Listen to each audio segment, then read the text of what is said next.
talking about how life is can be very difficult. It should also be celebratory.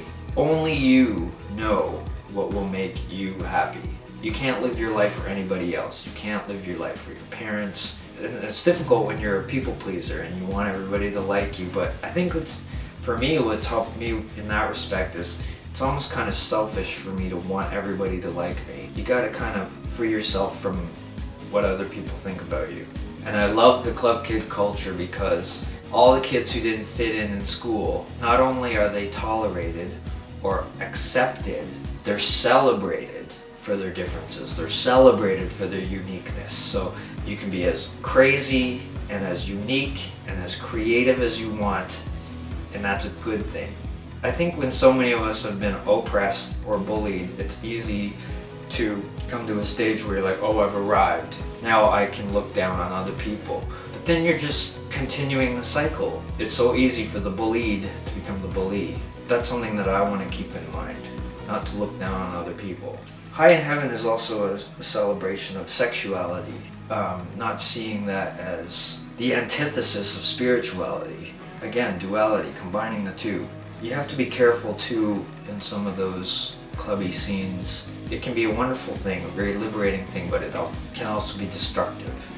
So it can be very constructive, where everybody's creating out of this pain and sorrow that they've experienced. You have to make sure that it continues to be constructive, not destructive. Because it's very easy to fall into that trap of drugs and alcoholism and, making unwise decisions about sex and things that can be very detrimental to your health. All the greats we've lost from drug abuse. Rob and Ann Eddles played some incredible guitars on this, some dark, heavy guitars. So I wanted, again, that duality present of rock and dance, which can seemingly be worlds apart, but they don't need to be. I mean, I don't see barriers. Kind of showing a masculine side to the gay dance scene as well. It's easy to perpetuate heteronormativity and buy into gender stereotypes, but we don't have to give into that either. Poof, wardrobe change, location change. Sorry, our memory card was full. Catfight was written about a couple unfortunate incidences. There were a couple times where I felt kind of taken advantage of, and people in my life who I cared about, they were taken advantage of. So I wrote about it. I pictured it as kind of a cat fight between people. We decided to have our cats in the song. One of them is no longer with us, SJ, but Ivor is still with us. They provided meows and grunts and groans. Home is Where was written for a Charlie David film called Miss Mafia that hasn't yet happened. I don't know where it stands, if it's going to happen. But it was also written for my uncle. And I feel kind of bad because he didn't see how it actually related to him lyrically, but he was on my mind the whole time that I wrote it. He was there for me when I needed him. I feel very lucky to have had him in my life at that point, and a couple of years ago he needed me, and I was able to stay with him down in Connecticut, and I wrote the song there. It also makes kind of a general statement about being accepted for whoever you want to be and whoever you've been created to be. My uncle's heritage is, well, Irish, German mostly. A little bit of Danish we found as well. So when we were over in Europe, we used the footage that we shot in Germany and Denmark for the video. Home is where you don't need to change me. Home is where you respect my beliefs. Home is where you told me you would always help me to be the best imperfection I can be. America. Dan Bourgeois played live drums on this song, and he's just a kick-ass drummer, man. His drums were amazing on Solemn Song too. John Philip Chanel, the producer, Phil, he played some prepared piano on this song, which is amazing. I love the sound of it. I loved isolating it in the mix. You can hear the wood and the metal of the piano, and it gives this kind of haunting sound. I love it. And he also programmed some cool percussion, some percussive sounds. Happy being crazy. I think I'm happy being crazy. We've carved out a really nice little life for ourselves. We live in the middle of the woods. No one's around to bother us. It's kind of about developing an autonomy, an artistic aplomb, whereby you can feel unscathed. The point of ZWERG was always to defend the underdog. I think so many of us don't believe that our story holds any magic, but it's all in how you tell it. We all have a very unique and marvelous and magical and mystical story to tell. We just don't believe that we do sometimes. So it's about being comfortable in your own skin and accepting yourself for the unique freak that you are, perhaps. Robin really captured that gritty guitar sound that I wanted. It's kind of like a to people who have a problem with you being the way that you are. Differences Aside was written for my cousins, my paternal cousins. Some of them are fundamental Christians, some of them are traditionalists and may not understand some of my choices or the trajectory that my life is on at this particular moment, but it's about getting over those differences. We don't all have to agree.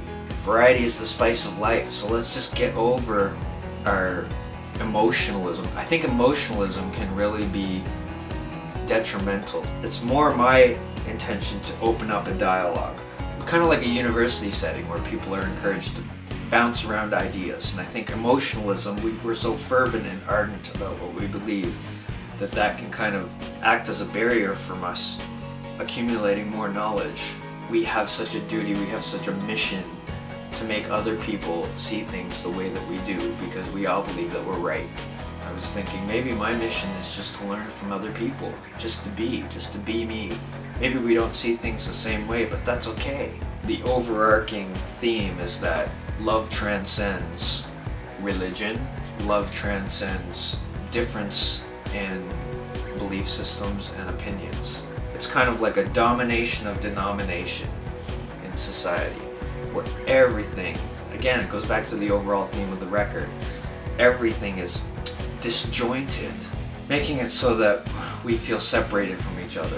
And I don't see walls, I don't see barriers. I was told one time that artistically I was going to hit a wall. Well, I've never hit that wall. It's about just chillax in and say, look, we don't agree on this and that's okay. We're not going to let it spark animosity. Philly, the producer, he was in his element on this track. He was playing some really cool vintage synths that he has, and vintage keyboards. He played a Chamberlin. He played a Marxophone. He played an Optigun.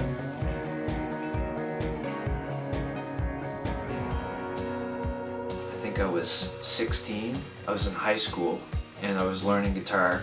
I was taking from the late Jerry Wiley, who's an excellent guitarist. And this is another song where Robin Ann Eddles really shone. I tried to play in a strumming rhythm on the keyboard, and she was able to incorporate that into her playing. And then Mike also added a few voicings over top that I wanted. Just with the title, I remember in music class we were learning about airs, classical and Baroque airs. So of course I wanted some lute, something to kind of tie in the reference. Yeah, so it was really exciting to have Michel Cardin, the lutist, play on this song with Léandre Bourgeois engineering.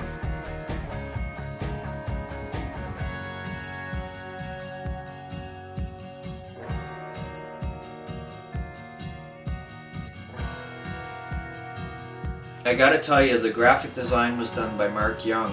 We kind of collaborated on what I saw, and then he kind of made it a reality. One graphic that he created, it's kind of like, it looks like blood vessels, but it's also electronic circuitry. It's really cool because it captured that, that segregation, that division of worlds that I wanted to unify symbolically. So the very natural with the technological, and we did that in the photography as well. That Tim took the photos and did a beautiful job. We combine the natural setting with kind of fashion-forward styling. And again, alchemy too with the fashion. I made most of the clothes just out of materials that I had around and tried to create something kind of unique and strange with those seemingly mundane materials. Also have to give a shout out to Marta Woodhall. She's worked with Anthony Kiedis. She taught me all kinds of techniques to enhance my vocal ability. Yeah, so that was really great to work with her over Skype. It's amazing what you can do. She was in LA, I was in the middle of the woods in New Brunswick. Also really want to thank MID, the Music Industry Development Program, for helping fund this record, and everybody that was on the jury. I so appreciate this record would not have been made without the financial support of MID.